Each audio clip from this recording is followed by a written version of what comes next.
So everyone's starting to see it clear as day now that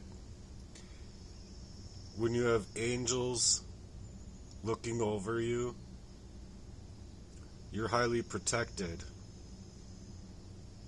And see, they didn't want to believe in the Lord the same way at all with you. Like,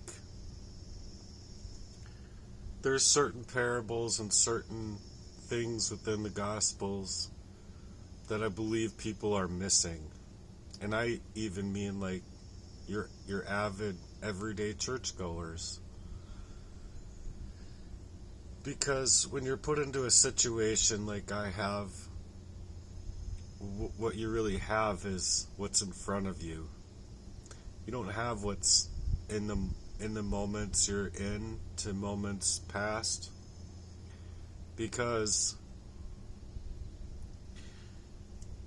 you're caught into a whirlwind of pressure, and it is a whirlwind, more like a cyclone of pressure that's added on you. And so people can see it,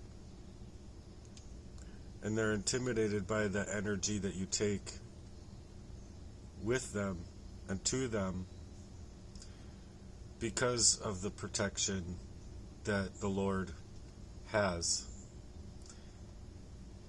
Not to say that life is going to be perfect for a targeted individual or for a reborn Christian or any of that, but Christians themselves are supposed to be coming to the same page with other Christians as to not only how to help them in the physical realm here, but in the spiritual realm.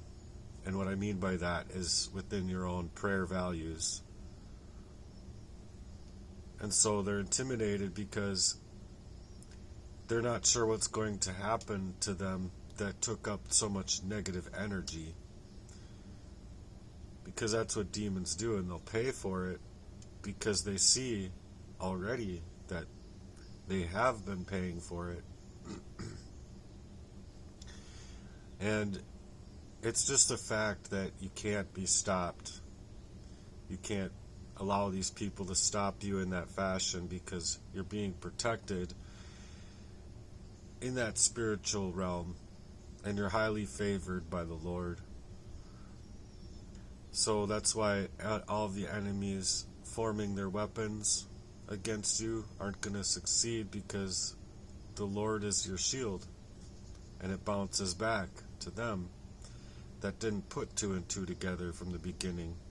So they were going to talk down on your name, and now they see the correlation, however time that they came to express that negative energy and to steal up on your light, that they're going to be extra careful now about their next steps when you're reaching for success and abundance, and people are going to start speaking highly of you instead of speaking down upon you, because they see too that you wouldn't have walked away from them. You wouldn't have been telling them the things that you're telling them if you weren't actually looking for their help, but also you wouldn't have been doing the things that they had been doing because you were looking for help. And in a way, you were looking for help from them that you're going to for help, you see. So that's why I believe that the Lord is highly favoring you, the Christian, because if they only knew that you wanted to get recognition from the people that you were associating with, maybe they would have responded differently, but they didn't. So they have to put two and two together now from the beginning. When they were talking down upon your name, and they're going to see the correlation of how every time that they mentioned your name in a negative light, that something is going to go extremely wrong in their own lives. So they're careful now, and actually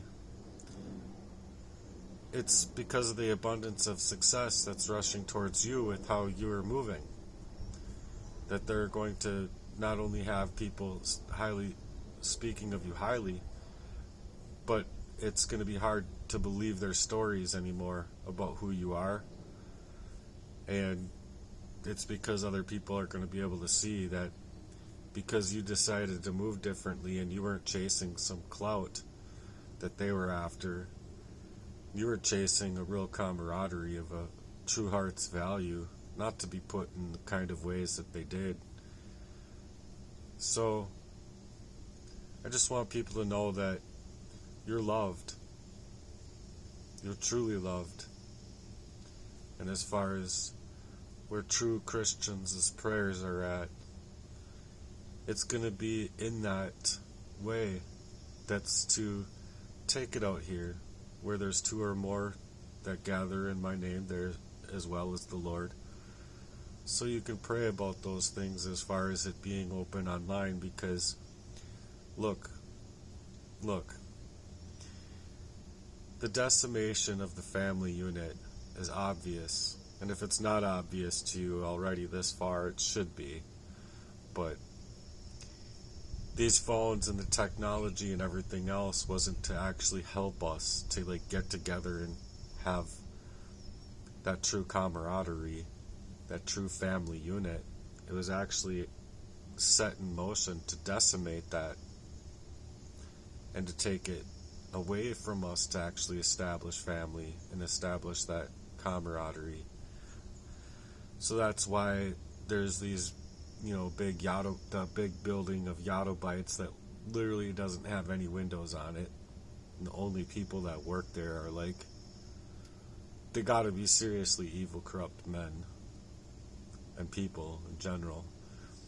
But it's just basically a hard drive that's taking everything from people, and that's where the CIA collects their data and considers it of intelligence when it's not intelligent at all. At all. I mean, you could think of it as intelligence, but that's not what intelligence really is. It's not wise. It's not wisdom. Wisdom knows that the Lord is still in control, no matter how these people decide to move, and no matter if they want to come to the same page with you or not. But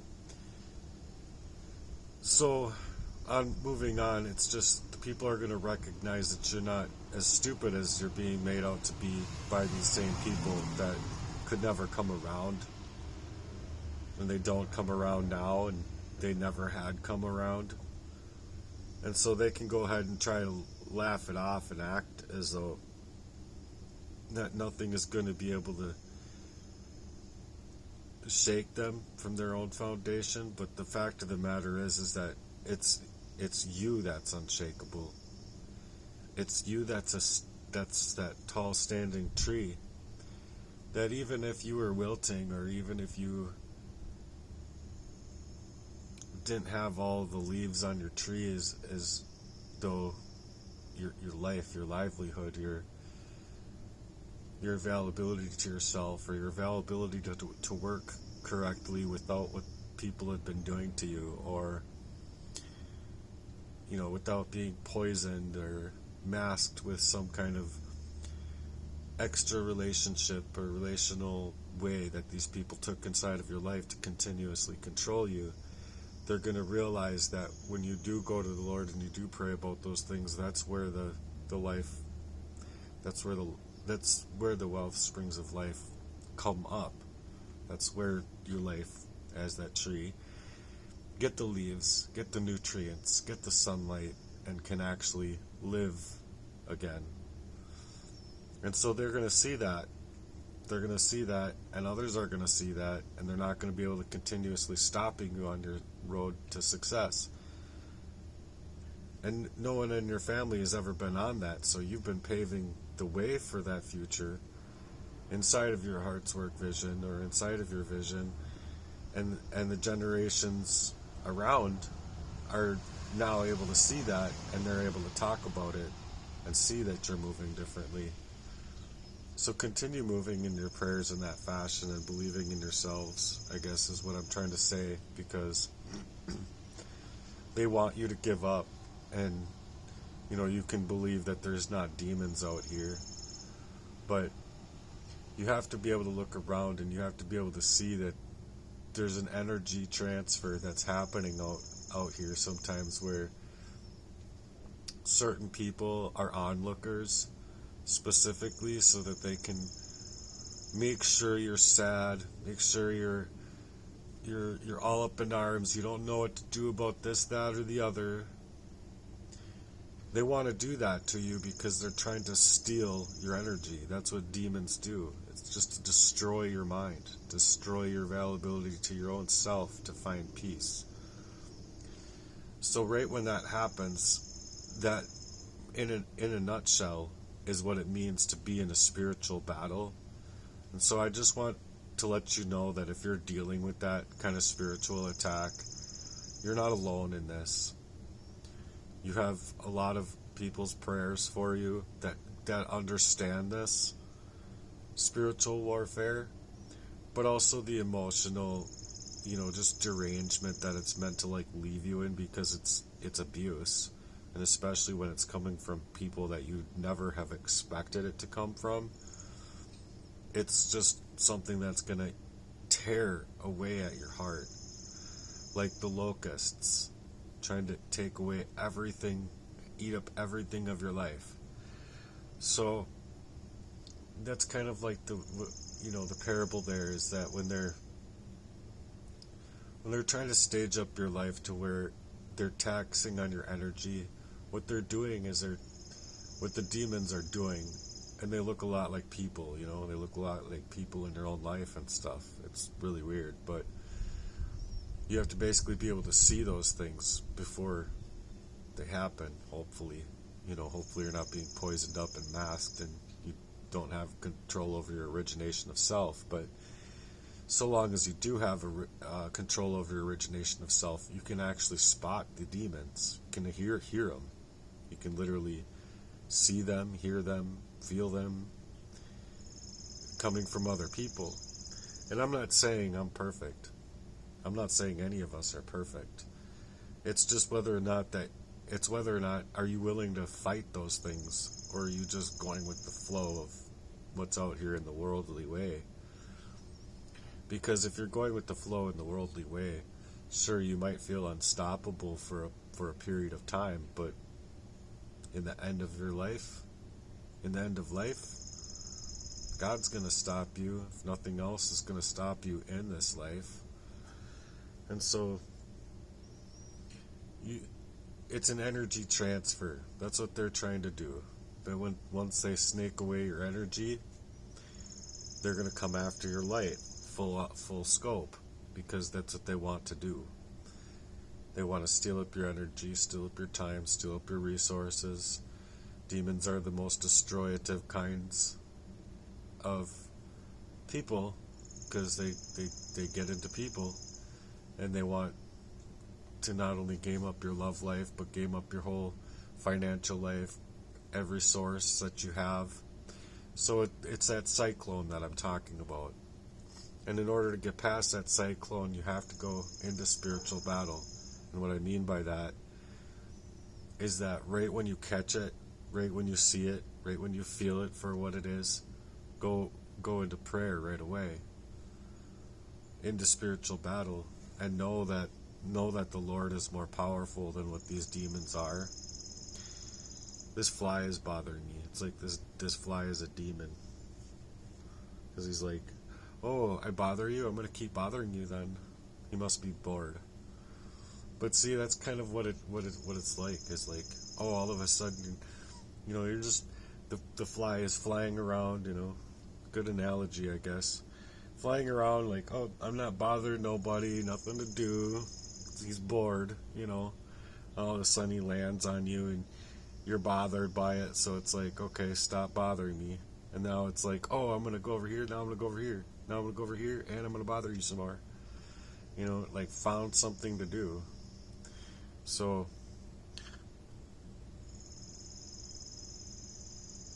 Anyway, it's just a good analogy for taking that energy. So what you want to do is you want to pray about it, and pray in a way that allows you to have the faith in yourself, in the Lord, to be able to take control of the thing itself and have it stop bothering you. In Jesus' name, you pray and say amen. So these are just my go-to on the demonology that's present in the world to steal up your energy, because these people should know that you're unstoppable, and generations to come will remember your name and honor you for everything that you've done for them. So that's it for right now. I hope that you find my videos helpful.